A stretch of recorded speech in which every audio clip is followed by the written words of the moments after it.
So thank everyone for coming. My name is Thomas Bustamante. This is the UFMG series of seminars in law and philosophy. We got here today Professor Charles Barzun from the University of Virginia and Professor Margaret Martin from Western University.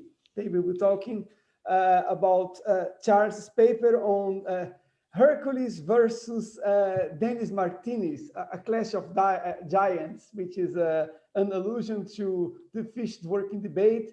Thanks everyone for coming and joining us today. I see some familiar faces here. David, one of our previous speakers here. Dan too. See Michael Judici, thank you for coming. It's an honor to have you here, and many other people. I will hand it over to you, Charles, so you can present the paper. And thank you very much. It's a real pleasure to have you here. Well, thank you so much, Thomas and Margaret, both of you, for inviting me to talk about this paper. Let me just first off start off by apologizing for the typos. I wrote this paper about 4 months ago and put it down and haven't looked at it since. And I picked it up to read and was kind of horrified by the number of typos I saw. So my apologies. I hope you were able to muscle through it for those who did. In some ways, this is kind of a hard paper to talk about because it's so much just kind of grappling with various texts and trying to offer an interpretation of them. But I thought I would try to do that. I thought I would basically try to give a little bit of the background to the paper, how it got started and why, and then just lay out essentially what I see as 4 main claims of the paper so that we can kind of go through them. The background to the paper actually is you two, that I was invited by you both, by Margaret and Thomas, to contribute to a volume on the fish-Dworkin debate, although Dan Priel gets an assist there for suggesting it. And I was thrilled to be asked because I'm very interested in the issues they raised, but I didn't know anything about it. I mean, I didn't even know that there was a fish-Dworkin debate, let alone, what it consisted of. I was much more familiar with the work of Ronald Dworkin, but mostly involved in his debate with HLA Hart. So I was pretty new to it. But I found it so Thomas had to tell me what to read. And once I started reading it, I found it both fascinating and also kind of maddening. It was fascinating because to me, they were engaging with some of the deepest and most interesting questions about the nature of interpretation generally and legal interpretation specifically, but maddening because I felt like Fish kept on accusing Dworkin of precisely that which Dworkin accuses other people of. And I kept writing in the margins, no, that's what Dworkin thinks, ! So then as I kept reading, I realized that Dworkin was sometimes doing the same thing with Fish, and that it seemed like they were kind of talking past each other. So it wasn't until much later, though, that I came to the conclusion that there was a kind of diagnosis for the problem, which was that I thought they were both wedded to a kind of methodological device or dichotomy, this internal-external distinction. Now, once I realized that also was in some ways exciting, in other ways frustrating, because the internal-external distinction is something that I have written about many, many times, and so I seem to see it everywhere, which should perhaps be a caution to me. But if I'm accused of, people talk about someone having if you have a hammer, everything looks like a nail. Well, that's my hammer, as far as I can tell, because I see it everywhere. In any case, but I do think it's true here. So, and this is actually ends up being a perfect example of criticisms that I made earlier about the kind of work that I think it does in intellectual debate, and this is a perfect example. So, with that in mind, let me try to lay out what I take to be four claims, basically, that I'm trying to make in this paper. Or it's sort of, you could also think of it as 4 steps of an argument. So, the first is that despite surface appearances, I do think there is a real disagreement between the 2 authors, and that is both a substantive disagreement about the nature of legal practice and also a a methodological disagreement about how one can theorize about whether and if one, or whether and if so, how one could theorize about legal practice. That's where, so that's the first one. Second is that I think the disagreement as framed by the authors is in some ways irresolvable or unadjudicable in some way, because, and that's what I try to get at this with this thought experiment involving Judge Ralph, and that's where we get Hercules and Martinez and so forth. The third claim, or the third step, is that the reason for this impasse is their joint attachment to this internal-external distinction. The fourth step then is to say that this distinction should be abandoned, and that the issue that they are both interested in, we could get more traction with if we didn't have that kind of methodological crutch that we were working with. Okay, so let me say a little bit more about each of those. So the first one is that despite surface appearances, I think there is a real dispute between them. Now, again, at first it may seem like there's not, because, and this is, I think, important, is that both Dworkin and Fish, in the broad spectrum of views about interpretation, are pretty much on the same page, in that both of them reject the extremes. They reject the idea that you can make a sort of objective claims about the meaning of a text, but they also reject the idea that it's all subjective.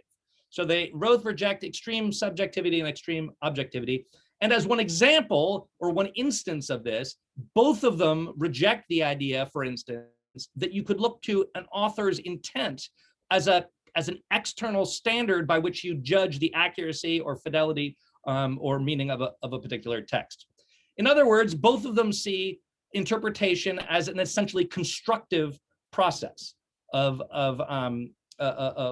constructing meaning between the interpreter and the text.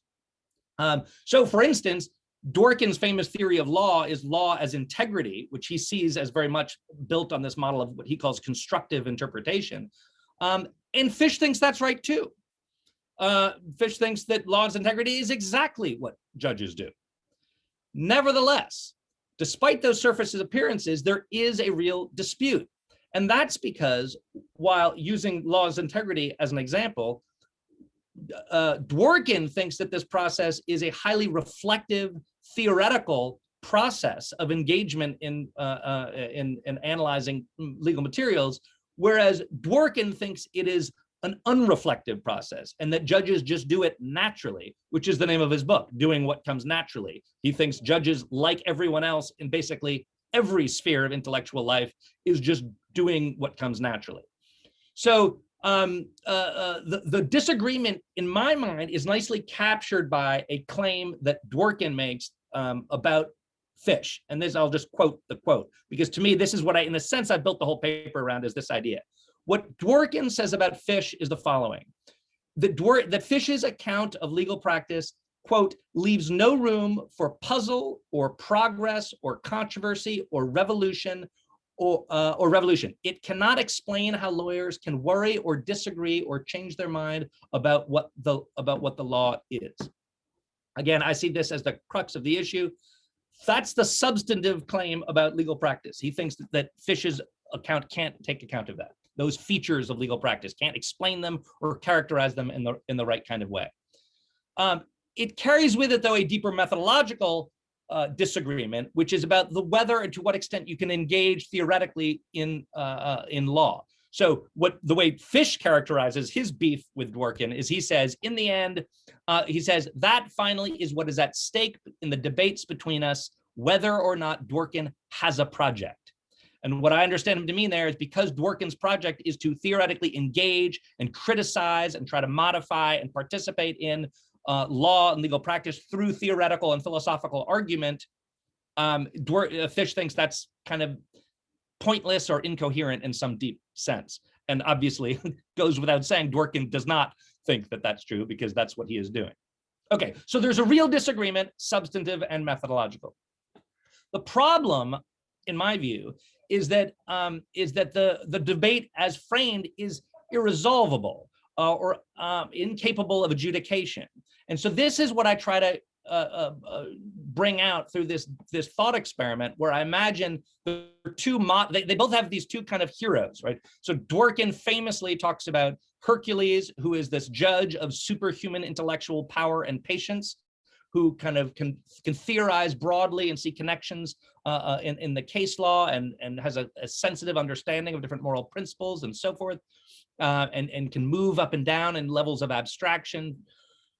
Dennis Martinez is a pitcher in baseball, and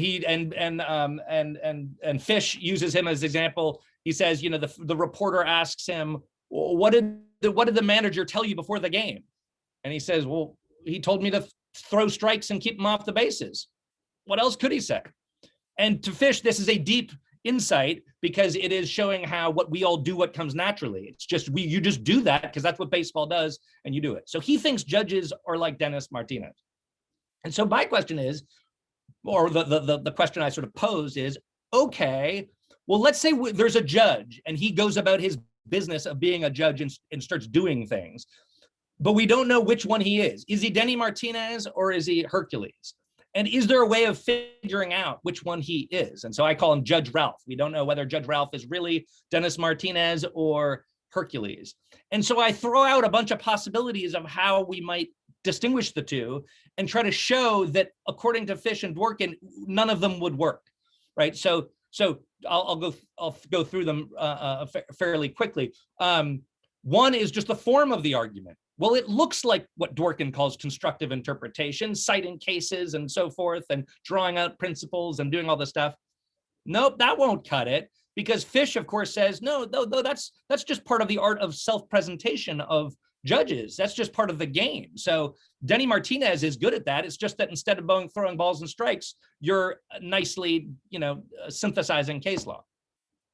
What about the quality of the argument? What about a kind of normative assessment of the claims itself? If we think that one is better than another, that maybe you think that Hercules, because he's superhuman, is better at it than Martinez.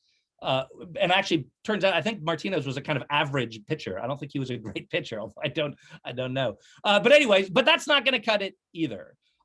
Fish says that neither of them, in fact, think that there's an independent standard by which you can judge whether one of them is right. So if we disagree with them or we think it's great, that's just saying as much about us and our position with respect to the interpretive community as it does anything else. So that's not going to help us. What about the fact that the judge maybe is taking a long time and really laboring over every word and thinking and reading the books and going back to the books and reading cases again and doing all this? No, that's not, again, on the thought that might tell us it's Hercules, that he's really taking this seriously. It's an intellectual task, not just a purely kind of intuitive one or instinctive one. But no, that won't cut it either, because Fish says at various places, no, I mean, you can struggle. It's just he's struggling with the kind of political calculations and whatever other kinds of calculations he's making to how to fit his decision into the right form, right? So that's not going to do it. Perhaps the most extreme one is, well, what if we just took did like a brain scan on them, some sort of even improved version of an fMRI scan, looked at where all the blood was going and what they were doing, but that won't even reveal one kind of thinking to be more or less reflective than another, because Fish makes clear that he thinks that one can be deceived. One can deceive oneself and think that one is engaging in a more reflective activity than one in fact really is. What about affecting a revolution or in the law that makes a huge difference, that seems to require a huge kind of intellectual advance, maybe that only someone like Hercules could do? No, because according to Fish, that could easily happen. It's just that the explanation would differ. It would be that it caught the right time and at the right moment in the legal culture for where that was sort of ripe for this change. So again, it says as much about legal culture as it does about the judge. Finally, in a way, cutting the other way, the thought would be, oh, would there be something that would be identifying of Martinez that would sort of smoke him out, because you wouldn't expect it of Hercules? And here it would be, the thought is some kind of debunking history. You show that what's actually going on is that that the judge is motivated by some other concern. He's not really concerned with the legal analysis at all. But here, both Fish and Dworkin think that's irrelevant. Any kind of explanation of the decision, whether looking to psychology or history or sociology, for both of them, that is outside the legal game and therefore irrelevant to the interpretive project. So in short, as I sum it up, anything Hercules, Martinez can, anything Hercules can do, Martinez can do better, right? It's there's no way to distinguish between the two. Now, again, to come back to my first point, that seems to be a problem if there's something, if it seems like there's something meaningful that they're debating. And by the way, I suppose I should have said at the outset, which is, you know, that not only is there something, do I think that there is something that they're disagreeing about, but I myself think it's important. I think it matters whether we think of legal practice as essentially an intellectual practice, and the methodological component of it. After all, that's what I do. I'm a legal scholar, so I do think it matters. But that's just another matter. So then the third step here is to say that the reason for this failure is that both Fish and Dworkin are wedded to a kind of distinction, a foundational distinction that that makes it so that they can't see, they can't engage with each other in the right kind of way. So the way I explain this is, although earlier I framed it as, well, they've got this disagreement about legal practice, and from that flows a methodological debate about what is required and what the capacities are for engaging with that practice. In fact, I think it's reverse. The order of analysis is reverse. It's because of their methodological starting points, they end up seeing legal practice in a certain kind of way. So for instance, Dworkin, on the one hand, he thinks that in order to understand what judges are doing, you have to engage with judges. You have to adopt what Dworkin calls the internal point of view. So in his massive book, Law's Empire, which I happen to have right here, where he offers a theory of law, he says in the first chapter, within the first 10 pages, well, actually 13 pages, I'm going to adopt the internal point of view, basically the participant, the perspective of a judge, because that's what's necessary to understand law. Law is an argumentative discipline, and so in order to understand it, you got to understand it on its own terms. Of course, there's a long tradition that's interesting to debate about this kind of theory of social theory in general, but in order to understand something, you have to get inside the minds of the participant. Dworkin is in some ways in that tradition. It takes one to know one. Fish, on the other hand, sees himself as kind of stepping outside this practice. He talks about law, but he's not a law professor. So he's just looking at it from the outside, as it were. Now, he recognizes, and in a sense agrees with Dworkin, that from the outside, nothing he says can make any difference. There is no consequences of critiques or analysis from the outside. He accepts that. In fact, he kind of relishes it. He sees himself as a kind of anthropologist, just looking at the moves people are making within the game. And from his perspective, from the outside, it looks like baseball. No different, just different moves. Okay, so that's why, so both of them see this fundamental difference. You either are working within a practice or you're outside it. Inside, you can do something, and both of them think you do something, and outside, you can't really do anything. And both of them basically agree with that. But in my mind, that prevents any real joinder of issue. And so this is the fourth and final point I would want to make, which is that I think this distinction is bunk, that it should be abandoned. And the fact that these authors have been reached this impasse and talk past each other is itself evidence of what the problem is. I mean, I have a whole long article that I've talked about elsewhere, but we don't have to get into that.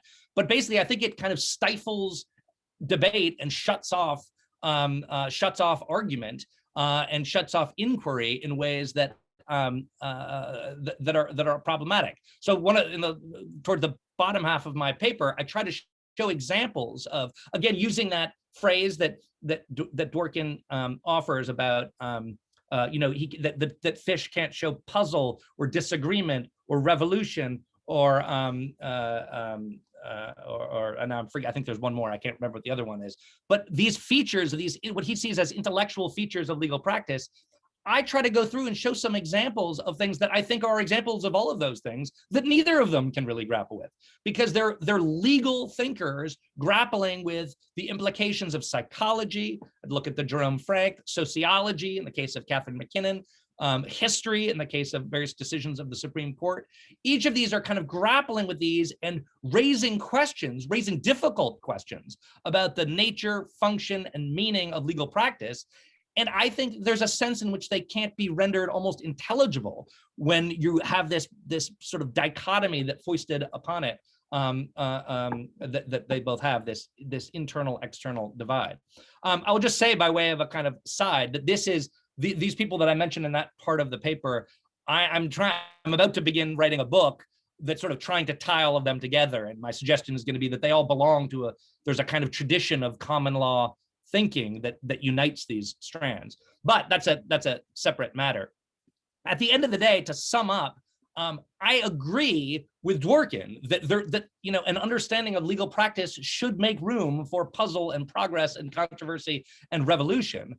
And I very much disagree with Fish's, what I take to be Fish's almost nihilistic, in my view, kind of interpretive approach to not just law, but intellectual life. To me, and I suggest that at the end, to me, it really, he essentially denying the possibility of learning in any kind of way. So as I say in the paper, there's no way of proving him wrong, but I find it deeply unsatisfying and try to suggest why I don't think it sort of matches with our experience of the world.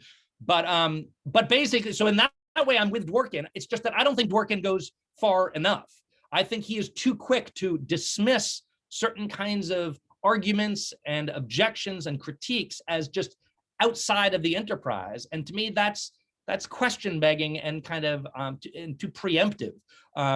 Instead, we should engage with it on its own terms and kind of wrestle with these ideas. So that's basically what it is. I guess I actually ended up going almost a half an hour, so I hope that hasn't been too long.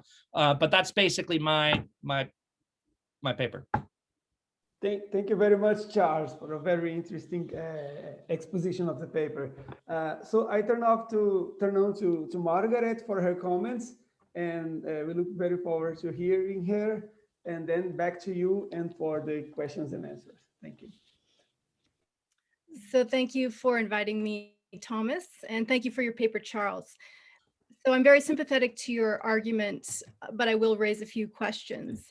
I really like the paper, and I want to say how this whole project began, because I'm as surprised that we are revisiting the debate as you are, Charles. And Thomas was trying to convince me to become a Dworkinian, and he said, "Why, your work is so close, why haven't you become a Dworkinian?" And I said, I don't know if Dworkin can fully overcome some of Fish's critiques, and I'm not pro-Fish, but I think Fish is a powerful adversary for Dworkin. And Thomas said, well, we should have a debate about this. And then he said we should maybe have a book, have a book project based on this question. And I thought, sure. The next day when I woke up, Stanley Fish had committed to the project. So Tom had actually gone forward at night and got a whole bunch of individuals to commit. So the book was born, and Charles wrote this beautiful paper for our book.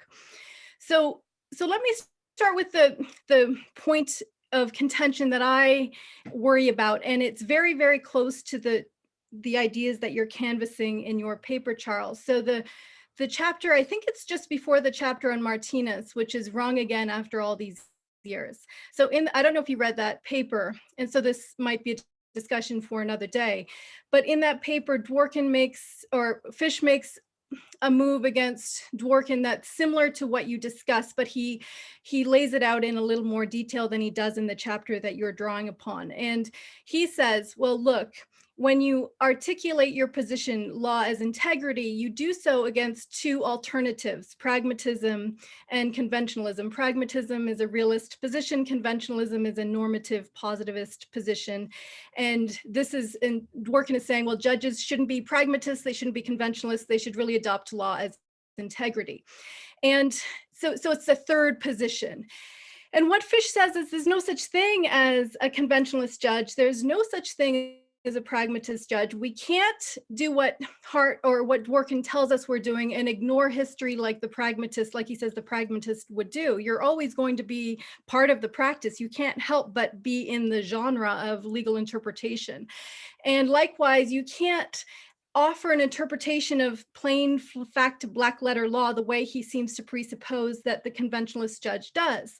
So he ends up, Fish ends up saying, well, look, we are always Hercules, as Charles noted, we are always just putting law in its best light, given the nature of the practice. We're no more, we're acting like Martinez is when he's hitting the ball in baseball. So there's nothing more to it. You're pretending that it's an intellectual activity, but it's not.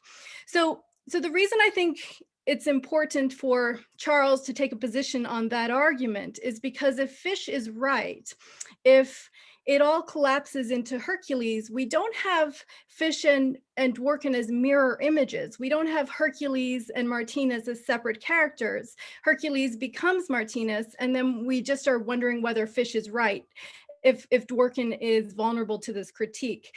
But the way that you lay out your paper, Charles, you present a couple of alternatives, and I think that's the way to go. But I would like to hear more about what you think about that argument, because I think it's hard hitting in a certain respect, even though I ultimately want to reject it. And the reason I find Fish interesting is he's so hard to deal with. He brings a kind of vertigo to experience that then forces you to find something to hold on to. And he never lets you hold on to anything. And so I think people abandoned the debate in part because he is a slippery adversary and it's unclear where he takes us. Where Dworkin, I don't think, is as slippery, so he's maintained his status.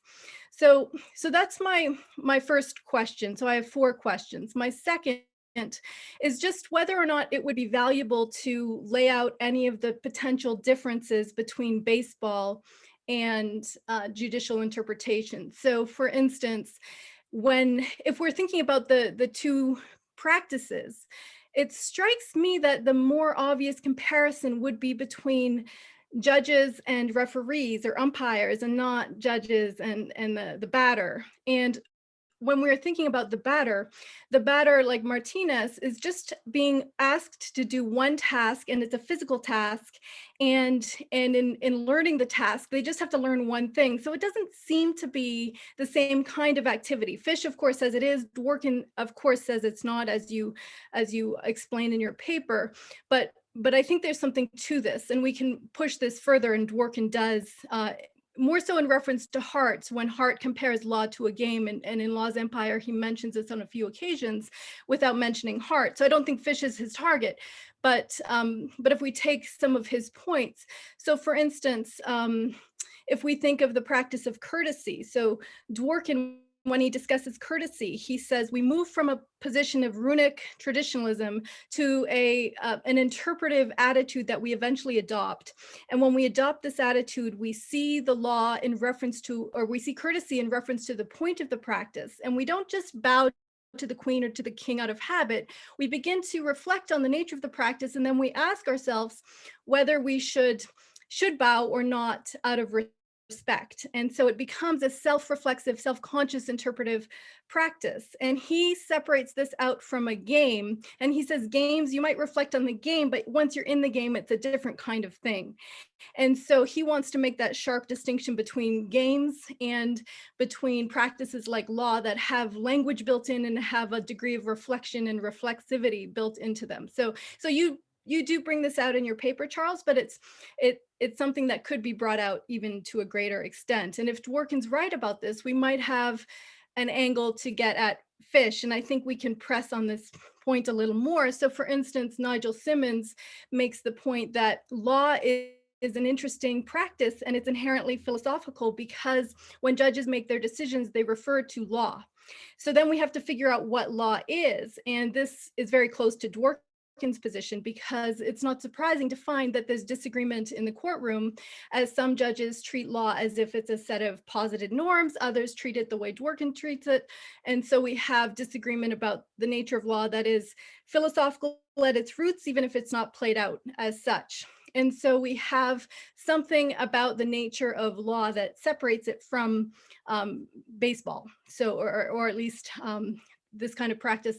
And we could borrow, say, the language that's used by Charles Taylor. So Charles Taylor uses the language of regulative versus constitutive. So a regulative rule regulates behavior that is available to us independent of the rules of the game. So we can walk regardless of whether there's a law prohibiting us from walking on the grass or something like that. And in contradistinction, there are rules that are constitutive. So without those particular rules, the behavior wouldn't make sense. So Taylor uses the example of voting. We wouldn't raise our hands and have that mean anything unless we had the practice of voting. So if we apply those distinctions to law versus baseball, we come up with a more complex set of interactions. So in reference to law, we have both regulative and constitutive rules. In reference to baseball, it seems to be a practice that's wholly constitutive. So the behavior only makes sense within the closed field of the game, which I think is Dworkin's point in Law's Empire, which he makes in reference to Hart. So we begin to potentially have points of contact that can lead to a deepening of the critique that you launch against Fish in the paper. So that's, and I don't know whether any of these points of contact are valuable, but the paper is so interesting because it's baseball versus judging, and it leads to these kinds of inquiries. Okay, so that's my second kind of inquiry. And then my third question pertains to your discussion of Ralph. So I quite like Ralph, and I think he's an interesting figure to introduce into the debate. And I agree with you that empirical examples don't help us decide whether we have a fish like Martinez or we have a Dworkinian Hercules at play. But I just have one question in relation to what you say about, let me find the quotation, about time and labor. So I'm going to read the quotation. So in reference to time and labor, you say, then we learned that Ralph spent days on his opinion, poring over the statute, legislative history, and relevant case law, rarely leaving his office and hoping for further inspiration. His wife was concerned. He wasn't showering much. Surely this is evidence of conscious, reflective, Herculean effort, no? And Fish, through the lens of Martinez, says, nope. Martinez struggles over cases too. It's just that he's not struggling for theoretical reasons. He feels himself under pressure to figure out the best way to frame what he's doing, what he's already decided naturally, in a way that will avoid making his colleagues raise their eyebrows. So the interesting thing with this example is I think you actually point to a potential empirical difference. So then if we took that point seriously, we should go out into the field and figure out if people are doing the first thing or the second thing. But Fish, I doubt, would believe that that would provide any evidence whatsoever. He would just say the Dworkinian judge Hercules is operating with an illusion, regardless of how he thinks he's operating. It's really, he's just doing what he's doing naturally, and there's nothing theory can add to the process. And so from a particular perspective, I think you have to add a little kind of another layer to that example, because I don't think there's a difference. But what that example raised for me is the second question that you mentioned, or one of the second major issues: does theory matter? And if we taught Fish's books in law schools, so if every law school in North America and Brazil only taught Fish and only Fish, I think it would, this is my own view, I think it might lead judges to simply reason backwards in the way that Martinez states. So my own view is, I think it does have an impact. Theory does have an impact. And of course, I'm self-interested in that argument because all of us here think theory is important, or we wouldn't be here. But I think that point is instructive. So I do think it matters. And likewise, if we only taught Dworkin, I think that would shape the field in a particular way, which brings me to another point. Fish is always dealing with the enterprise of both baseball and judging as a fully formed thing. And especially in reference to judging, you have to learn the practice, and then it seems to matter how you're taught. So it may not matter once you learn, and then judges will have their preferences in terms of theoretical leanings or what have you. But I don't think that captures everything. And this takes me back to the earlier point about the difference between baseball and judging. It may not matter as much in the context of hitting a baseball because of the physical nature of the act and the singular outcome that's anticipated. I don't think it matters as much, or at all, maybe. So that's one other place to take the argument. And again, I think I would add a little more detail to that particular point. Okay, so now I want to move to my next point, which is in reference to the third way that you offer us. And here I'll read another quotation from the beginning of your paper. So you say, as you just said to us a moment ago, Charles, the solution to the stalemate is simple and offered in part 3 of the paper. It is to drop the internal, external, inside, outside dichotomy. Doing so means recognizing that law is continuous with other fields of learning, from psychology, sociology, and history to moral and political philosophy. That recognition renders legal practice vulnerable to all sorts of skeptical worries that both Fish's and Dworkin's accounts attempt to diffuse. So my own view, so when I read your paper, I thought you were right and kind of bang on when you said that both Fish and Dworkin define away their strongest critics. So they define away that external skeptical critique, and that's a problem. But my question is, I don't know if we have to get rid of the internal-external divide in order to deal with that methodological problem or to address it. And the reason I'm less kind of excited about getting rid of the internal-external divide is because even in that quotation, you mentioned that law is continuous with other fields of learning, but a continuum is something very different from jettisoning the entire distinction. So I wouldn't object to the idea that it's continuous, which would mean the distinction is quite blurry, which would still have, I think, an impact on your critique. But if you get rid of the distinction, you run into a whole host of problems. So first of all, you have the problem of whether you want to then get rid of the distinction when we're trying to identify legal norms, or is there an inside and an outside? And I think there has to be, even if we have a debate about what that means.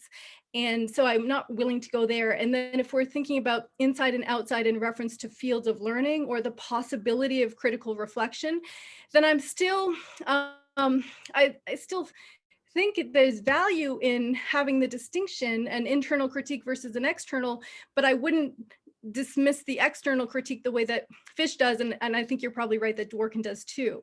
And so I'm very sympathetic to the substance, but I wouldn't take the same route, the substance of your position. And the other thing that I worry about is if you go down that route, I think your position ends up looking a lot like Fish's in a curious way, because Fish wants to collapse all the familiar distinctions, and then we have nothing to hold on to. But one interesting thing that your paper pointed out to me was that Fish himself was unable to get rid of the internal-external divide, even though he gets rid of all distinctions. And the reason he can't is because you mentioned he takes the posture as a passive observer of the practice. So by definition, if he's doing anything, he's outside of the practice. So even he can't get rid of that fundamental distinction, and also he can't get rid of, say, the fundamental nature of community and the role that that plays in his theory. So there's a few points where Fish has certain assumptions that he can't himself deal with fully, I think. So, and also at the very end of the paper, you noticed that you had rehabilitated the spatial metaphor in various ways, and you noted this. And I just think it's always going to be rehabilitated.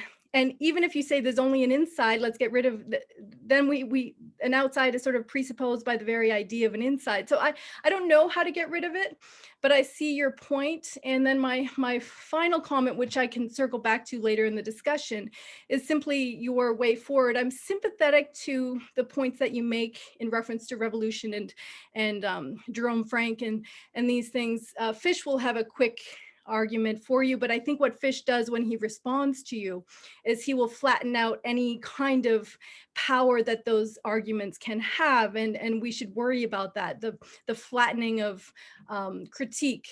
And Fish, just one example, not from your paper, but Fish gets rid of the distinction between legal reasons and personal reasons, and he said there's no such thing as a judge who decides on personal reasons. And if that's so, he's defining away the possibility of thinking about certain forms of corruption, and just defining that out of the picture is really problematic for me. And so I think if you develop those seeds of insight at the end of the paper, a couple of them at least, you can really find some distinctions and points to get at Fish in a really powerful way, because I think you've set it all up and you have the tools. I would just want to hear a little more about your third way forward. So those are my questions and comments, and I'll throw it back to you. Thank you very much, Margaret. So now, Charles, you can have a chance to reply to these comments. Okay, great. Well, thank you so much, Margaret. And I won't take too long because I'd love to get if anyone has questions. But I'll just try to go through. I took some notes on that, on what you were saying, and so I'll just try to respond a little bit. Thank you. This is helpful, and a lot of interesting thoughts that made me think of different things. On the first point, which was about, it took to be about the Fish's analysis of Dworkin's, or no, I was going to say stages of interpretation. That's not right. It's his three conceptions of law: pragmatism, conventionalism, and law's integrity. And you're quite right. Fish says that the other two are impossible, which is why the only thing you can do is is the middle one. And so then I guess I don't see that as inconsistent with my claim. I think that what I am trying to suggest is that then there is still a difference between, in theory, or there seems to be some felt difference between his understanding of law's integrity and what Dworkin thinks Hercules is doing when he's doing law's integrity. So that's sort of what I'm getting at. That sort of sets up the debate that I think they're getting at with that I'm trying to pull apart using Judge Ralph and all that. But I think you're right that there are. That is you know, Fish is on solid ground there, in the sense of like he's sort of dealing with all aspects of Dworkin's theory, and when he says that judges are not necessarily do law's integrity, there are kind of good reasons for it within his scheme. On the point about, and I totally disagree that he's a slippery adversary, by the way, and there's some in my footnotes, I have some quotes. And by the way, I should say, and it occurred to me just now thinking I should have emailed him and to tell him that this was going on, because Pierre Schlag, who's a law professor at Colorado, I really credit him with being onto this early on, both with Dworkin and Fish, early on, really recognizing what kind of work both of them do with this distinction. So I very much see this paper as kind of following on what he was saying. And he has some nice points about what makes him so slippery. The second point about comparing law and baseball is really interesting, really interesting. I mean, in a way, it takes us into other areas that we could get into, but all the stuff about regulative and constitutive rules and the differences between them, I think would be fascinating. And just as you say, this is a big area of inquiry. Hart talks a lot about comparisons of law to rules of the game and so forth. The only thing I would say is I don't think, I mean, I'm with you in thinking that one of the first things you'd want to suggest is that it seems like the better analogy is the referees in the game, not the players. But I think it's absolutely, Fish would go all in on that and say, no, it's just another game. I mean, that's his whole thing. Everything's a game. Everything's just a different language game and a different interpretive community. So there's no notion of balancing and impartiality and trying to look at a considered view. You can't get any purchase by looking at things disinterestedly. All of that stuff is impossible. It's just different words, different beliefs, all that kind of stuff. So I think he would full on reject that distinction. With the point about, now I'm not sure I understood it completely, but I think a couple things in your third point about my example about one particular way of getting at this distinction I was suggesting was, well, look at how they go about doing their job. They're taking a long time to do it, and one is and suggesting that might suggest counsel in favor of Dworkin's view that it's a reflective, considered, thoughtful process. And that then I say no, because Fish says it doesn't have to be. He could really just be doing it for strategic reasons. And I think that's right. What I like this is how I see it in my mind, is that then what you suggest, at least if I understood what you were saying, you might think, well, if he is just doing that to satisfy his colleagues, then you might be able to get evidence about that. You might be able to see whether he effectively is responding to different kinds of things in the environment, meaning his cultural and social environment, in ways that might be able to make you think that he is more concerned with the law than, say, that he's less concerned with actually getting the law right than Hercules. But that's what leads to the last one, the debunking history one. Both of them say you can't look at that kind of thing. That's irrelevant. It's not about motivations, right? Dworkin's just giving a rational reconstruction. Dworkin doesn't even care about those kinds of considerations. He's just concerned with the form of the argument.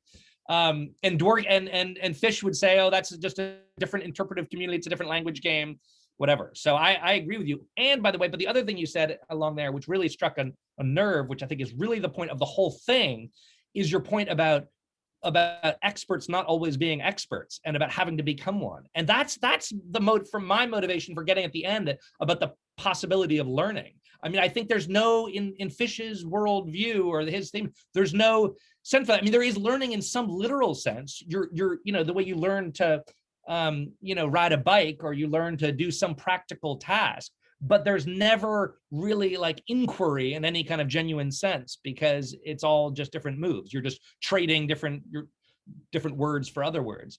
But I really like that idea that you suggested there. Okay, so then the point, which I think maybe the last 2 points I'll deal with together. Well, I'm not sure if the second one is different, but the point one about pressing back on or pushing back on my distinction, my effort to get rid of it, I think it is helpful, maybe will helpful be for me to make this distinction, which is, it's not that I think it's never appropriate to make a determination that that some, let's say, as you said, some legal norm is law and not law, right? That clearly is an important distinction when it comes to rules governing people's lives. And we want to have clear what the criteria are in some sense of what makes something law, in order so that we can go on. But I don't think it should ever be a reason to not, you should always be able to defend it with argument about why it is. If something is not, well, because it didn't go through X, Y, and Z procedure, and that's necessary for law. And then you could go deeper. Well, why is that a necessary condition for law? Well, because of reasons of democratic legitimacy, or so on. You can keep on arguing about it, and you can have reasons. Now, there will always, at some level, your argument has to stop somewhere. So you always, there will always be arguments for ceasing to debate a matter, and that's always true in intellectual life generally. But what I'm particularly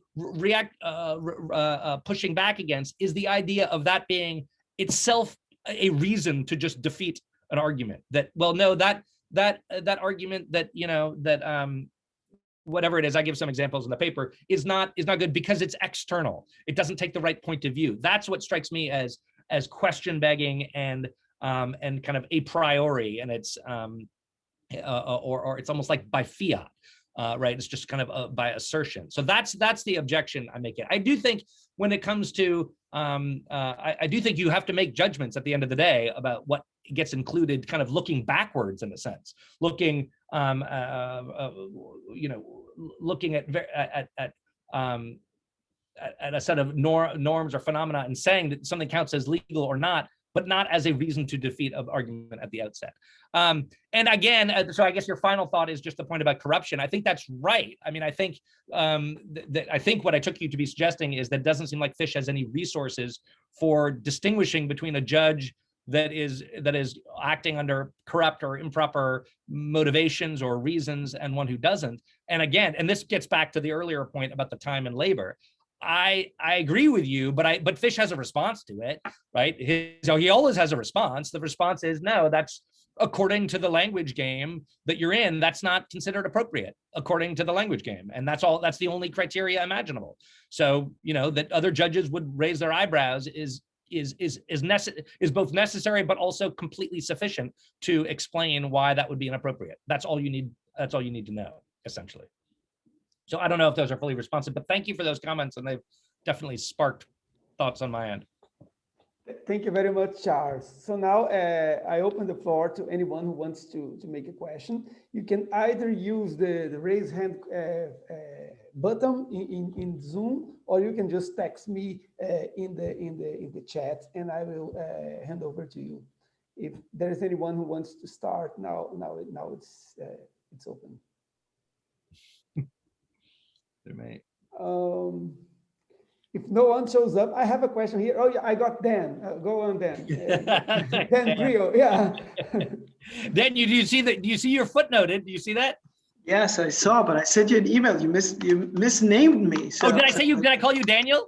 Yes, twice. Oh, Never sorry. mind. It's my moment where I'm trying to be formal, and I forget. You're totally right. No, it's actually, but it's just not my name, but that's okay. Good to see you again. So a couple of thoughts. I have to admit, I read part of the paper, but I listened to the whole presentation. So maybe there's something that I missed. But so when you make the Judge Roth and you say, well, this thought experiment. So, that one way to respond to Fish is to say, well, if there's nothing that can refute your account, and I don't know if that would trouble him, but I think it should, but I don't know, he would, okay, is if there's nothing that can even in theory refute your account, then you're not proposing, you're not giving us a testable hypothesis, you're just giving us a well, if you want to call it an interpretation that you kind of, that you present us with a preconception that you then kind of rearrange the story so that it fits your preconception, but you're not giving us an account that can be tested. And that's a very big problem, I would think. Now, you might say that, well, even my desire for testability or refutability of the account comes from the language game of science or something like that. Why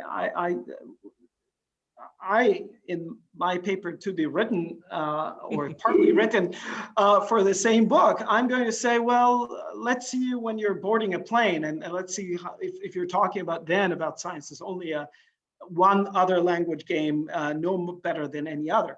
But going back to Fish, so that's I think a very significant point in principle. So if Fish cannot even in principle say, here's something that could, if you show it to me, show that my account is wrong, then that suggests that he's not offering us an account, a testable hypothesis. He's just saying, whatever you're saying, I will retell the story or the facts to fit my story, and that's a problem. And that's particularly, I think, relevant for the MRI example that you gave, in which case, I must say I did not buy the account that Fish's way out in this kind of situation, because I'm no expert on the MRI machines but apparently there's different areas of the brain light up, which means more blood goes into certain parts of the brain when we're engaged in different brain activities. And if one activity is more, the intuitive one, and the other one is more reflective one, apparently it looks different in the brain. So that's one example of saying to Fish, you present us with a testable hypothesis, and turns out it's not true. But you don't, I think, need to hook up people to MRI machines, because there are actually examples of somewhat similar debates in psychology. So I thought of your former colleague, not at the law school, at the University of Virginia, Jonathan Haidt, and he has this very well-known paper, The Emotional Dog and Its Rational Tail, A Social Intuitionist Approach to Moral Judgment. And he advances there, something in the family of the Fish idea that, that have these moral intuitions, and then we reason backwards, and it's the intuition that does the work. It's not quite what Fish says, but there's some family resemblance, and many people have said to Haidt, that's part of the story, but moral discourse is not entirely that. And there's definitely, in a way, some people have actually said to Haidt, there is more progress, which your account cannot explain. And this actually made me think of something only now while you were talking, and here it is. Fish's account is solipsistic. So if you're alone in the world, you can say, yes, you have your intuitions, and then you reason backwards or you play some game. But when you're engaged in, for example, moral political discourse, you hear other people and new ideas come in, and then you have to incorporate those ideas. And to some extent, yes, you will, reason around them and invent. But the fact is that people do change their mind.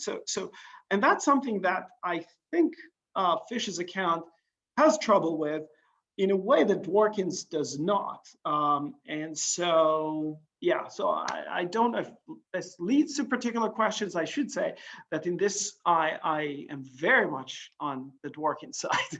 So and maybe just like Margaret said, I'm invested in the professionally in the idea that ideas matter, and so perhaps I'm kind of biased in thinking that ideas and debate matters, but yeah. So here are two suggestions, thoughts. What do you make of them? Thank you, Dan. Charles. Okay, great. Well, thank you, Dan, and apologies for the misattribution there, the wrong name. I mean, both points, I basically agree with everything you're saying. I mean, it's absolutely what I'm trying to say about Fish, is that it is, I mean, I don't really want to use the language of non-falsifiable. It smacks so much of kind of a particular, understanding of how science works that I think isn't fully accurate, but certainly it's that idea, right? I mean, it is some sort of not testable. It can't be proven wrong. That's very much the whole point of this section. And, but I think you were sort of intimating or guessing what he would say, which I think is right. I think he would say that. I mean, I think he would just say, no, that's it's interpretation is everywhere. There's nothing is testable. Nothing. It's all different games. It's different sciences doing different games. I mean, I like your suggested response to that about getting on the airplane. But I think that is what Fish would say. I think it's the same thing with respect to, in a sense, it's the same kind of issue with respect to the issue about the fMRI example. I mean, there are two potential problems. It could be a problem for me that maybe I am wrongly ascribing this view to Fish, that he wouldn't say that, right? So it's possible he would say, oh, well, no, I guess fMRI would show it up, and then I'd be wrong. But my guess, and I'm basically extrapolating from the example that he gives, I think it's Ty Cobb or one of these baseball players he's talking about, who he quotes him talking about doing something that very much sounds like reflective kind of Dworkinian baseball, right? Or Herculean baseball. But then he says, but no, that's impossible because he couldn't be doing that and blah, blah, blah, blah, blah. So it's like, well, I think he thinks that he's just delusional, he's self-delusional. It's an interesting question whether, does that mean that the brain, that the blood would be a different part of the brain? I don't know. I mean, it's possible that there would be a way to do this in some way, I suppose. But it would be interesting to know what Fish would say about that.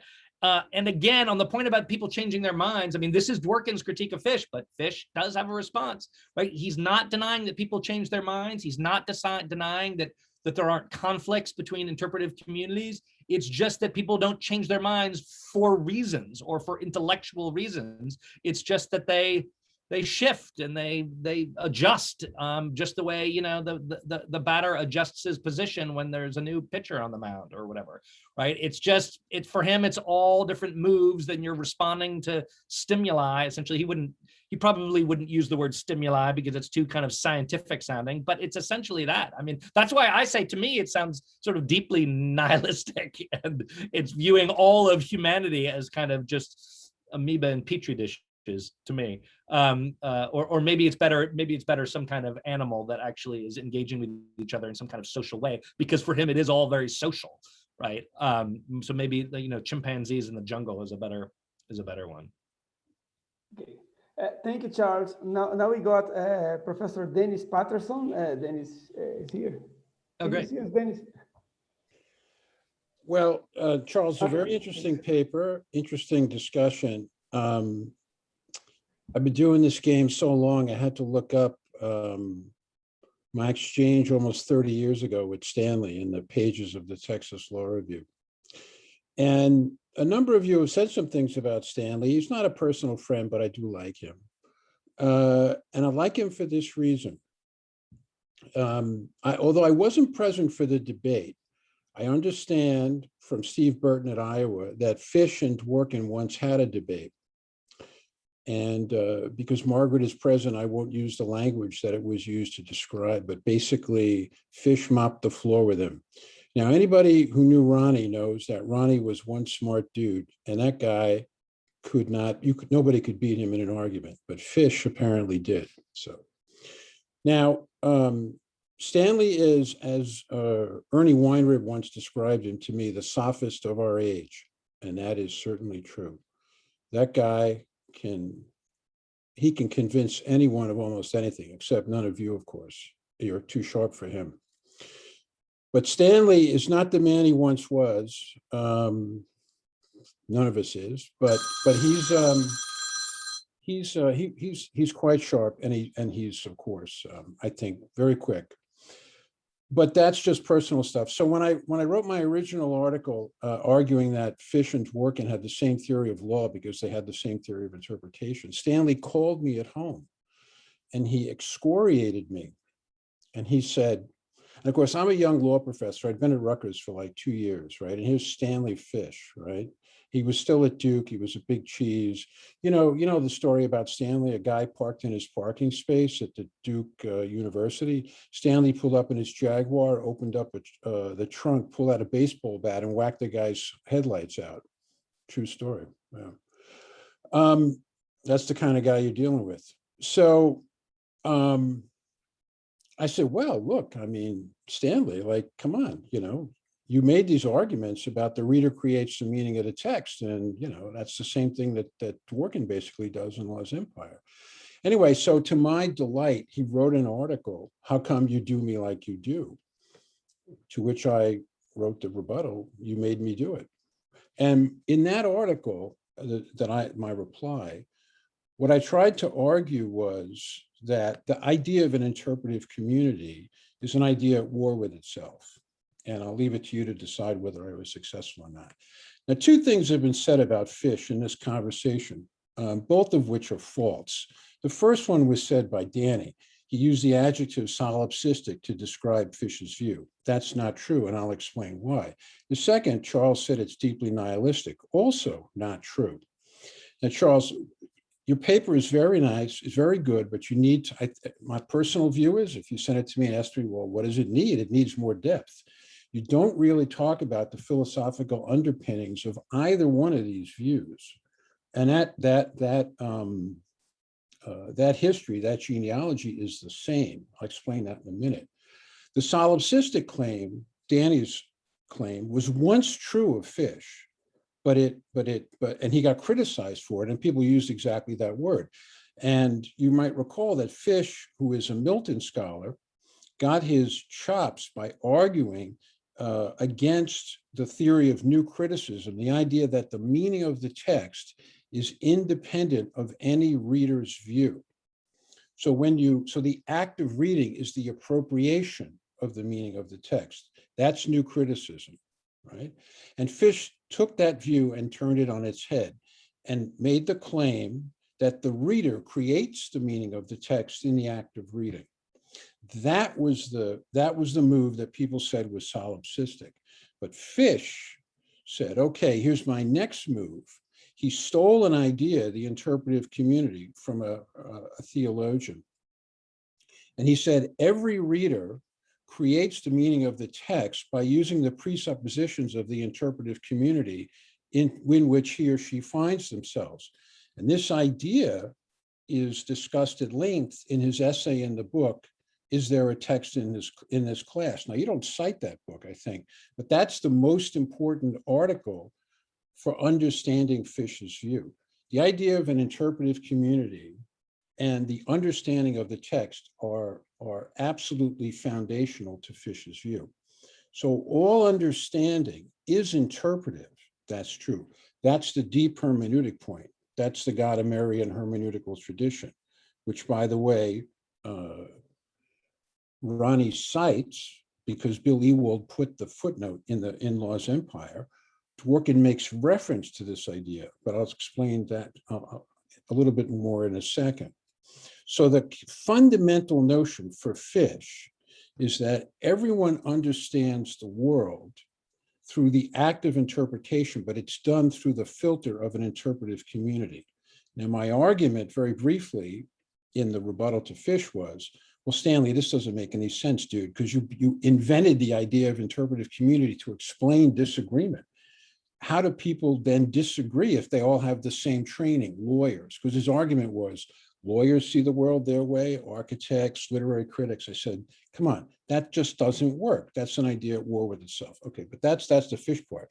Now, Dworkin in Law's Empire makes the assertion and the argument that all understanding of law is interpretive. As you know, he has 3 stages, and the 3rd stage is the Protestant stage. By the way, you don't cite Jerry Postma's article in volume 6, number 1 of Law and Philosophy. You should read that. It's the best single thing ever written about Dworkin on interpretation, ever.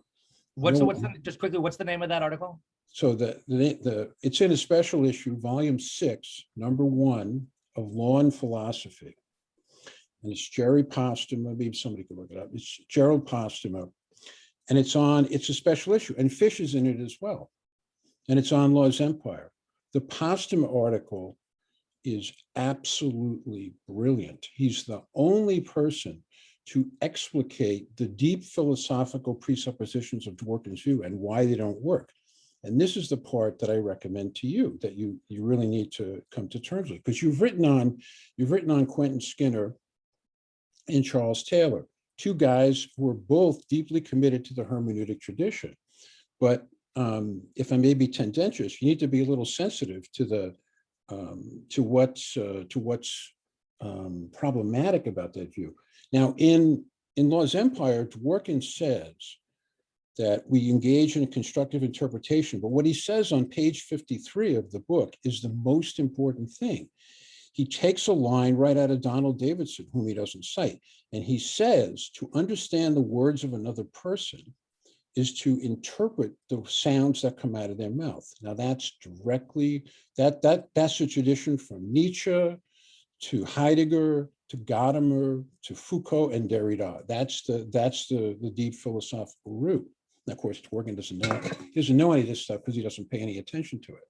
But the point is that they both have the same methodological approach to legal practice, which is what? Which is that to understand is to interpret, and to interpret, the agent, as Jerry describes in his article, the monad, right, generates the Protestant interpretation of the law through an active interpretation. Now, I mean, there are lots of other things in your paper that you can talk about, but the only point I wanted to make was, in addition to the fact that I can't believe it's 30 years since Stanley called me, but is that there's a real deep philosophical literature here that I think you might want to take a look at, because it really, everything you talked about is true, but there's a sense in which it's all dancing on the surface, because the deep stuff is always the basic fundamental ideas. And you talk about language games, Wittgenstein, like it's the same thing as this nonsense from Stanley. I respectfully disagree. As I've said many times, there are 2 kinds of people in this world, Wittgensteinians and Heideggerians, and they don't go together, right? If you believe that to be is to be an interpretive being, you're a Heideggerian. But if you're with Wittgenstein, it's all about practices. And that's why Jerry's article is so important for you, Charles, because when you read that, I think you really understand what's at stake in this debate. It's not It's not baseball and Dennis Martinez and whether Stanley's solipsistic and all that. That stuff's just surface. The deep stuff is the two competing philosophical traditions, and that's where the real debate is. And Stanley only cares about winning, so he doesn't care about any of this philosophical stuff, right? And Ronnie was the same way, right? But that's where I think that I think would enhance your considerable project a bit. So those are my comments. Thank you, Dennis. Now over to you, Charles. Oh, great. Well, thank you so much. And let me just say it was I did find it comforting when I saw in one, not the article that you mentioned, which I want to get, but that you had that similar, you'd said the same thing about them being fundamentally the same. I said, oh, okay, good. So I'm not crazy in thinking that. So that was helpful to hear. There's so much there. Thank you so much. And it's nice to, sort of meet you virtually through Brazil, sort of. And so there's so much there and that I want to ask you about, but I guess we can't go down that entirely. Although I guess I would want to, and fair point about, just the general point about it being sort of on the surface and not getting into the deep philosophical stuff. Partly that's because, I don't know it all and I know that there's a lot there. And so I can only go so far. Partly it's because I was just trying to keep it contained for this volume. I didn't want it to be too long and so forth. But it's helpful to think about. If it's okay, I would love to ask you two quick clarifying questions, which is one is, I mean, I guess I was talking in a loose kind of way, but I guess I did think that it was a roughly kind of Wittgensteinian idea of kind of language games based in practice and language as use and doing different things. I mean, the whole idea of baseball as doing something, it seemed to me very similar. So, but again, I'm no expert at this at all. So how are they? Why are they different? Or how are they different? Or what's the important difference between them? So what's the difference between what? But between Fish's idea of an interpretive community and the idea of language games. Oh, I see. Well, if you have a language game, like I mean, baseball is not a language game, right? But suppose we had a language game of commerce where we had the buying and selling of lumber futures, and there was a vocabulary, and people used the terms to do their different transactions. Wittgenstein's point is that, and this is developed nicely in Posthumus' article, is that it is the intersubjective practice of using the same words in the same way at the same time that builds the normativity of language. Now, Fish tries to take this view and to basically slice it up and say, no, within practices, there are different interpretive communities, and they each have their own norms, and that explains why people have different views of the practice. And I think that's an incoherent idea for the reasons that I spell out in my reply to Fish. Because if that were true, I mean, imagine we're talking about a novel, right?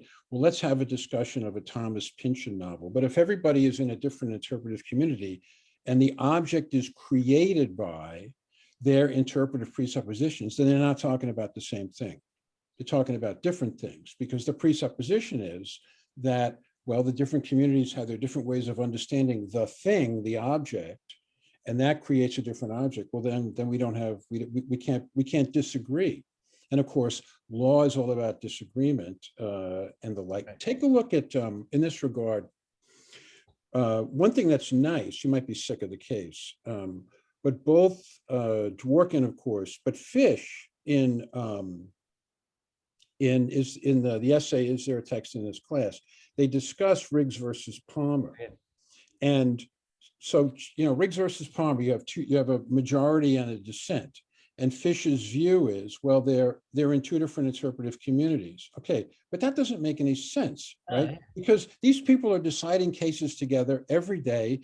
They're coming out, the same, different. They can talk to each other about what their differences are. They can isolate places where they agree, places where they disagree. Your account, Stanley, doesn't make any sense of these activities at all. So what did he, did you say that to him? What did he say? What was his response? He's always got something to say. just take a look at the, I mean, that's why I wrote it, that's why, you know, I wrote it down. But the thing that, you know, where I really think I demolished him, and I had help from Giora Binder at Buffalo. We went back and forth on this for 2 weeks. And I said, listen, man, you only get to take one shot at the king. He's got to drop. Okay. And it's got to go right through the front of his head. And if it doesn't, I'm the guy who's going to get splattered. So we worked on it for 2 weeks, and Giora finally came up with the idea, and he said, no, this is the idea, that if they're in the same practice, you have to account for everything they do as somehow being part of the same practice. Fish just nominalizes everything and takes every disagreement and tries to elevate it into a different practice. That doesn't work, and it doesn't explain law at all. And so when you look at the way Stanley talks about law, and he has, by the way, not only has Stanley taught law, they let that guy teach contract law. Can you imagine taking contract law from him? Now, anyway. Yeah, well, that's all fascinating. Personal slur, and I don't. Yeah, well, it's funny. I think it's so funny. I've never met Stanley Fish, but but my colleague here is Ken Abraham, who teaches insurance and law. Apparently they're old friends, I guess, from Maryland or something. And he says it's so funny. He says he's in person, he's not at all like his. No, he's a really nice guy, but he's that's what he said. Nasty. He's super but I want to put this gingerly. He's an elder statesman in our. Let's leave it at that. Yeah. But I'm telling you, when that guy was 35, oh man, he would just slaughter everybody that got in his way. Remember, the thing he's most proud of is he was the highest paid professor of English in the United States. Right? That's funny. He's relative to other things is probably still not that high, but yeah. Anyway, he's a great guy. He's a lot of fun. I had him when I was at the EUI in Florence. He came and gave a lecture. I introduced him. And we had dinner together with his wife and his brother, who's nothing like him. But anyway, he's probably still pretty sharp. But that's interesting. Okay, great. Well, thank you so much. I'm going to read. Thank you for all those citations. Thanks for the paper. It's great. It's great. I want to follow up on all of them. So read Jerry's paper. Okay, I definitely will. And thank you. Someone posted it here, and so thank you, Protestant. Exactly. Yeah, that's it. That's the most important thing. Yeah, I mean, look at these dates. I mean, my God, this stuff is we're all living longer. Yeah, I can send everything to you, Charles. Okay, great. Oh, thank you. Thomas' paper, and then the 3 exchanges between Dennis and him in the Texas Law Review.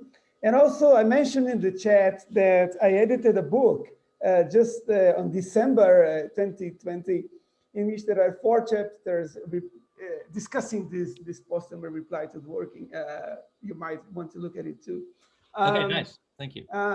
Is there anyone wanting to make a question? Because I would have one too, but I must be polite because the chair shouldn't steal all the time for himself. So if there is anyone who wants to go before me, just go ahead. David, nice to see you, David. Good. Yeah, good. Thank you. Charles, I enjoyed the paper, and Margaret, I enjoyed your comments, and Dennis, I enjoyed your stories. So I just have a quick question of clarification. I'm not at all familiar with Stanley Fish's work, really. So my question, Charles, really has to do with the part near the end of the paper where you want to say, well, here are the virtues of getting rid of the internal-external divide. And I'm wondering whether how does the internal-external divide map onto the normative explanatory distinction? Because I'm looking at the 3 examples you give, and so my inclination is to say, at least with the second and the third example, is to say that you could offer explanatory descriptive claims, which would then be relevant to the kind of normative arguments that we might make. I think perhaps for the first time in my life, I've actually agreed with Justice Alito in this case. But I don't think it would be a straightforward move from descriptive claim to normative conclusion. So if it's a descriptive claim that's actually a premise, and then there's some other suppressed premise that yields a normative argument, then I think we've still got Dworkin, for example, is perfectly fine. I have no idea where fish fits in here, so I'm just gonna ignore fish for now. The first one, the Frank one, there is a kind of debunking, but you worry that if you start to go down this road, and you mentioned free will debates at some point, if you start to go down this road, you're really just going to eliminate normativity altogether. You're going to say all normativity is really just an illusion, and all there is kind of some story of cause and effect, whatever it might be. So I guess, again, it's mostly just a clarificatory point. Am I right in thinking the internal external maps on to explanatory versus normative? And then maybe there is a potentially critical point here, which says, no, along Margaret's lines, maybe we need the normative, which means we need the internal. And so, yes, maybe we want to advert to certain kind of explanatory descriptive work of sociologists, historians, and so on, but only as kind of one premise in what is ultimately a normative argument. Okay, great. Thank you. This goes right to the heart of the matter for me. Let me try to think about the best way to get at this. I mean, yes, there is definitely a sense in which it maps onto the normative explanatory point. But I guess so I guess let me break it down to this. So one with is just the argument that you mentioned, Alito, these kind of I think of them as genealogical arguments. Elsewhere I've called them impeaching arguments, and I've written about this specifically. And basically the claim is this: I think it fits with your description of the missing normative premise, right? So it's yes, it is if the reason we treat some past legal source as authoritative is because we think it has a certain kind or no, I think it's just that. I think it's just that. If we treat it as authoritative for either epistemic reasons or moral reasons, for reasons of kind of integrity or reasons of we think that they would somehow deserve some kind of deference as a matter of may have gotten things right, then it seems to me arguments that explain it as the result of something else that shows that the motivations were otherwise, it seems to me that that kind of rationally bears on our evaluation of that, right? Basically what people refer to as the genetic fallacy is not a fallacy when you're dealing with authority, because what we treat someone as authority, what the reasons, the way they came to their decision, the process that led to their decision, including their thinking process, is relevant to why we are treating them as authority.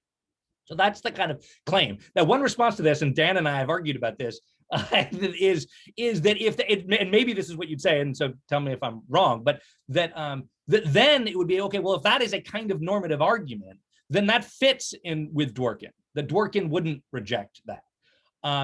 And people, Dan among them, has made, at least I think this is true of you, Dan, that has made this kind of argument, and that just gets a question of Dworkin exegesis, and I think that's not true. I think Dworkin would reject it. I think that's what a lot of the work that Dworkin is doing is trying to reject arguments to that effect.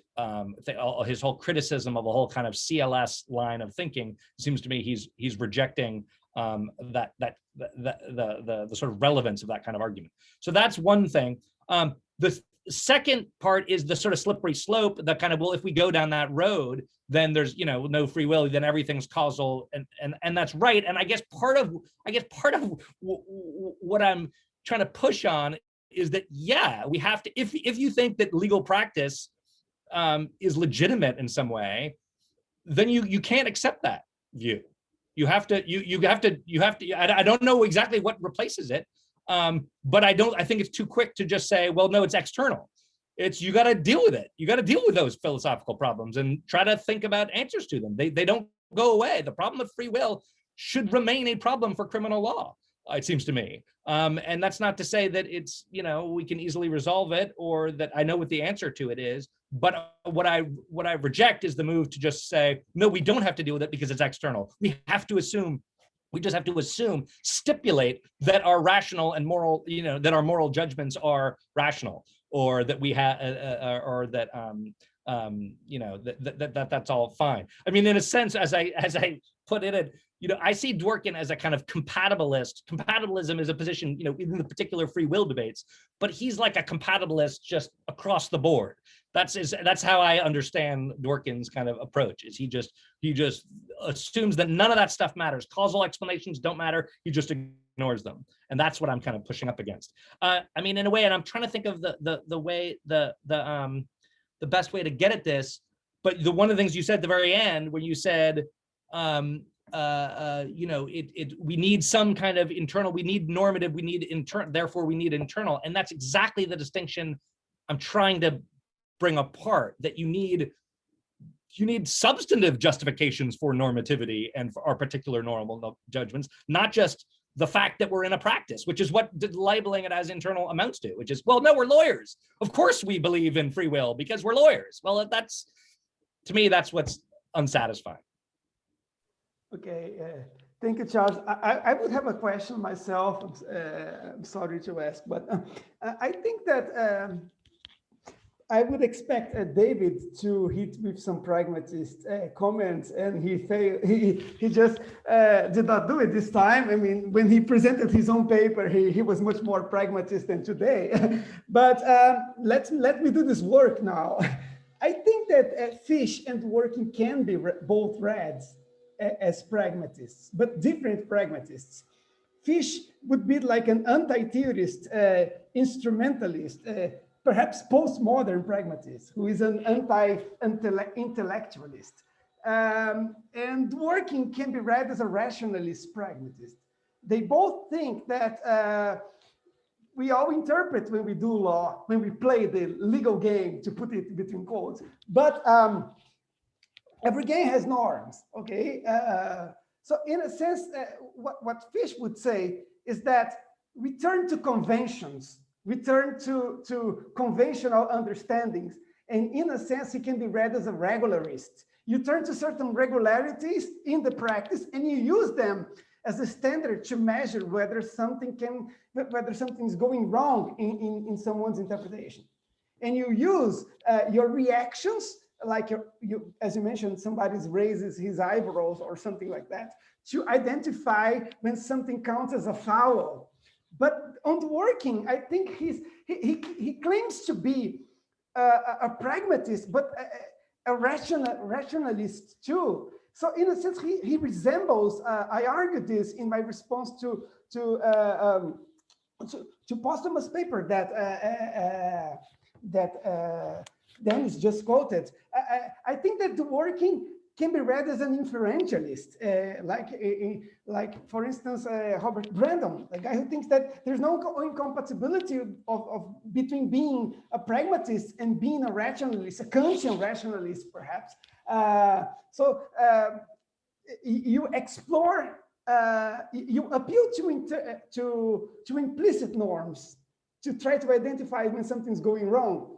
But these norms are inferentially articulated with other norms that are explicit in the law. So there is this explicit part of the law that we find in precedents, in statutes, and doctrinal analysis, and so on. But there's also this implicit norms that you appeal to make sense of this explicit part. And this is what Dworkin calls principles. You turn to these principles to try to check whether you made an acceptable move in the game. And I think that this is a very important distinction, because that brings your own view much, much closer to Dworkin than you might expect in the beginning. Because I think that you very successfully made a point. I really enjoyed the paper, and so did the Oxford reviewers, because we just received back the reviews from the book proposal. Yeah, some of them, one of the reviewers commented it. And the point is that there is a distinction between the kind of practice that they conceive the law as. Is it an irrationalist practice? Is this an ordinary practice? Or is it a rational practice with some special standards that are connected to some justificatory purposes? And I think that this is the way that Dworkin reads the law. And so this is my first question to you. And the second point is the internal versus external divide. I think that Dworkin would agree with you that we should drop the divide. He just thinks everything's internal. He thinks that legal theory is just the more general part of legal reasoning. It's just when you raise the level, and he has a very interesting pragmatic rule to explain how it works, which he puts in chapter 2 or chapter 1 actually. The chapter that he discusses fish of justice in robes. When he talks about, he goes back to the idea of justificatory assent. So you have the practice. Normally, you don't need to assent, but it may be the case that somebody presses you, forces you to assent, and to turn back to the justification of the norm that you are applying. And that's where disagreement comes about. So this is the sense in which Dworkin thinks that the practice turns against itself. He has a very interesting paper before Laws Empire, which is, I just forgot, it's about common law, laws and vision for itself.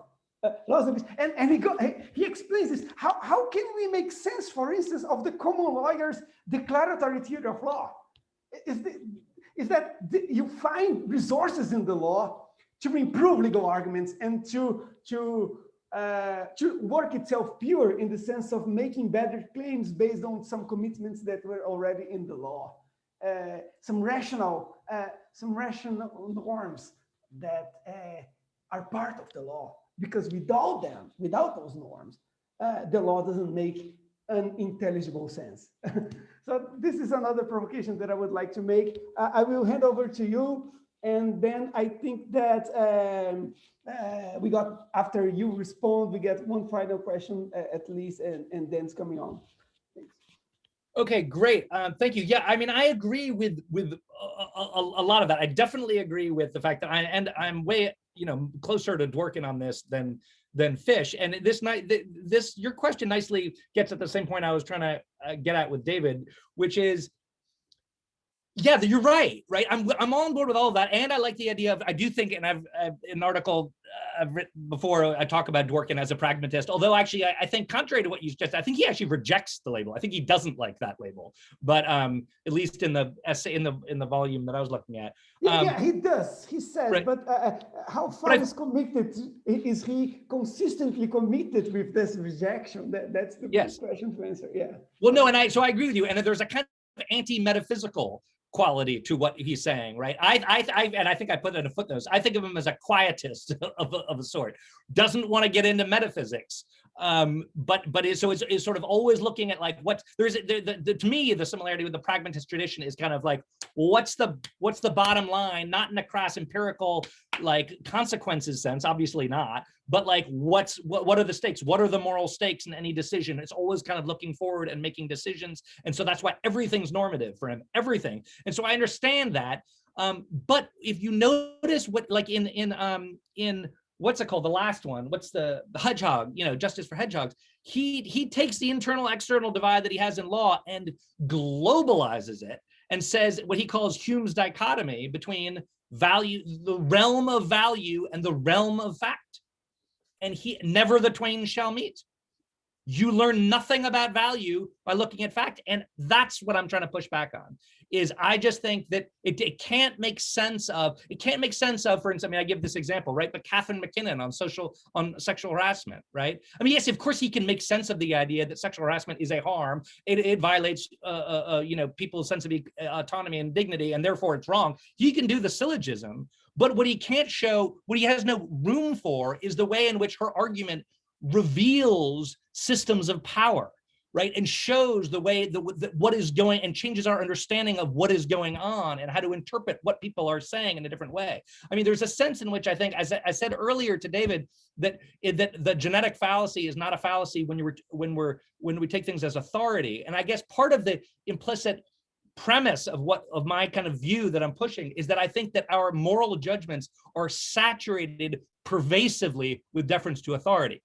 I think that's actually how we reason in our life when we go and try to figure out what's going on in the world and how we should act in it and what we should do. We are constantly trying to suss out what is going on, why people are saying and doing certain things and why they are not. And there's a sense in which Dworkin wants to just shut that out and think that that's not really, that when we're doing that, we're doing something else. We're not really doing moral reasoning. We're doing some other kind of inquiry. And it's that distinction that I'm trying to blur. That's why it's like, I mean, it's funny because Dworkin gets criticized for, with names like Law's Empire, of being sort of too global and too broad, but I'm saying he doesn't go far enough.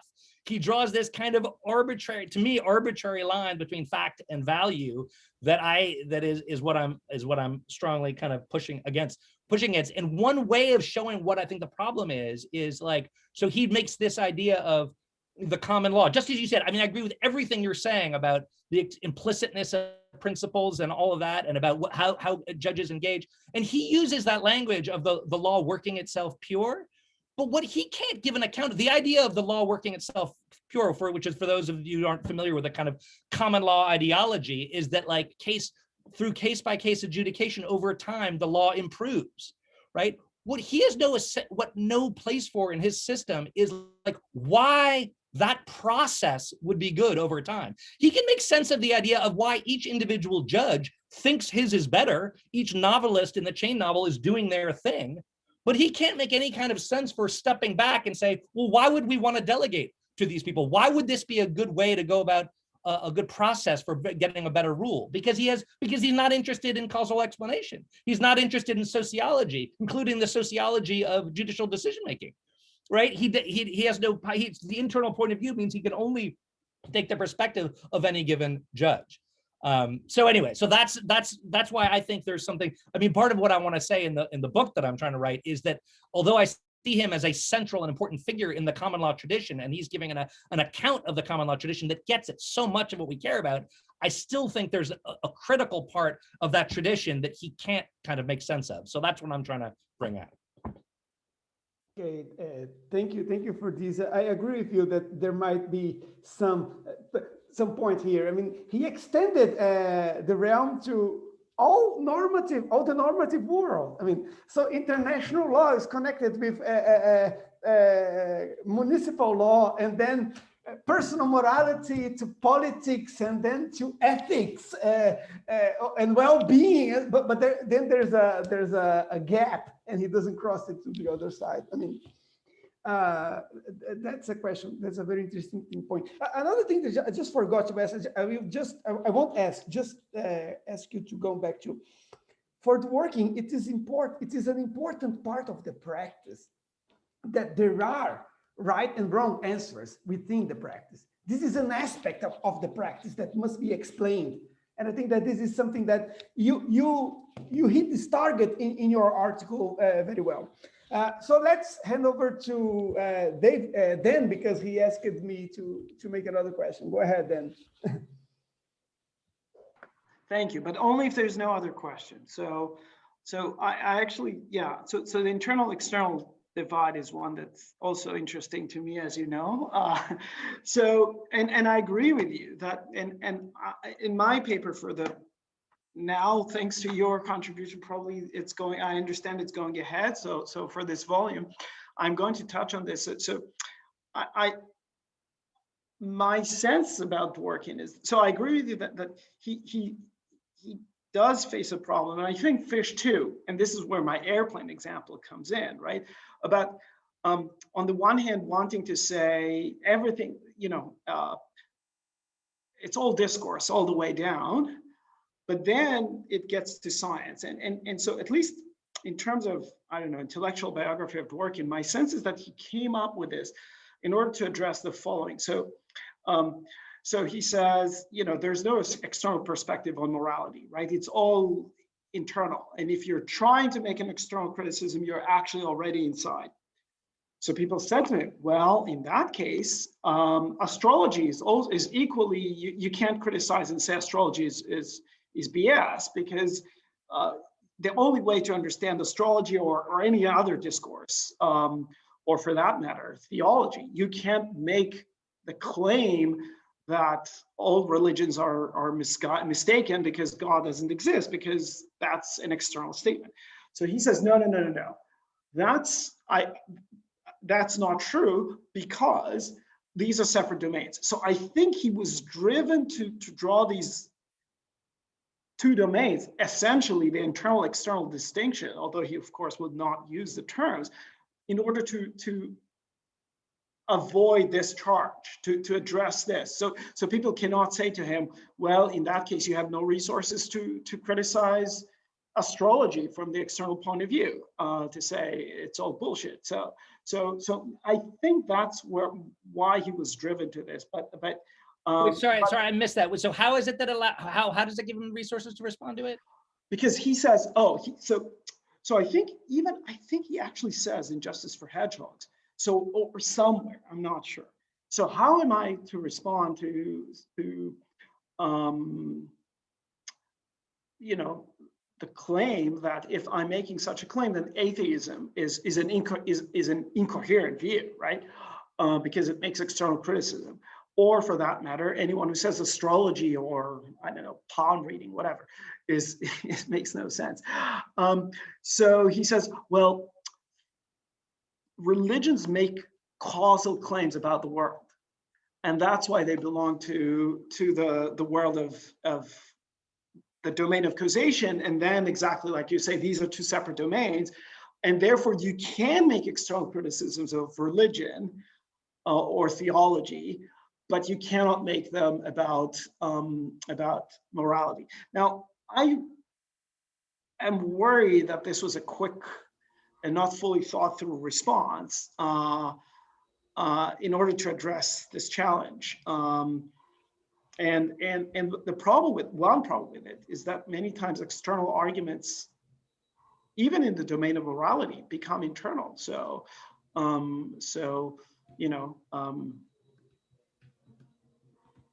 if we are, for example,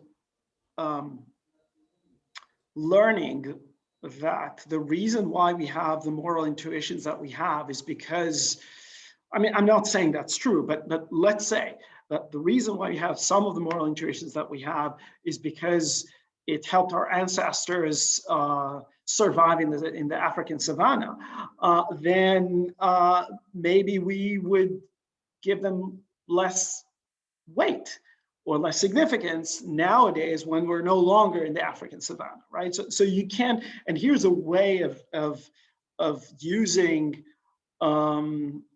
supposedly an external argument about why, the causal story of how we came to have the moral intuitions that we have, and using it to affect internal debates within morality. That's at least my thought. So.